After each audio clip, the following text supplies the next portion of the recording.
বোনের রিসেপশনের main course নিয়ে চলে এসেছি। হ্যালো এভরিওয়ান, তোমাদের সঙ্গে নতুন আরও একটি মিনি ব্লগ নিয়ে চলে এসেছি।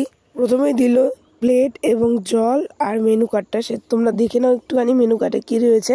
তো প্রথমেই দিয়ে দিল বেবি নান, তার সঙ্গে চানা মশলা ছিল, মোটামুটি লেগেছিল। তারপরে দিয়েছে স্যালাড, তারপরে দিয়েছে বেগুনি দেওয়ার পরে ভেজ ডাল দিয়ে দিচ্ছিলো। সেটা দিয়ে কিছুক্ষণ খাওয়ার পরে কাতলা কালিয়ে এসছে, তো সেই কাতলা কালিয়ে দিয়ে একটুখানি খেয়েছি। তারপরে পাবদাটা এসেছিলো, সত্যি কথা বলতে পাবদাটা আমার খুব ভালো লেগেছিলো। তারপরে ফ্রাইড রাইস ছিল, ফ্রাইড রাইসের সঙ্গে সোস চপার হলো মাটন, তাও আবার নাল্লির পিস। কার কার ভালো লাগে প্লিজ একটু কমেন্ট করো। আর দেখো এত বিয়ে বাড়ি খেয়ে আমার গলার অবস্থা কি হয়েছে। আর বোন ওই পেশে খাচ্ছিল, এই পেশে পরে চাটনি আর হলো কাঁচা সন্দেশ আর দিয়েছিল রসগোল্লা। যদি আমার ভিডিও ভালো লেগে থাকে প্লিজ লাইক কমেন্ট শেয়ার এবং সাবস্ক্রাইব করতে ভুলো না।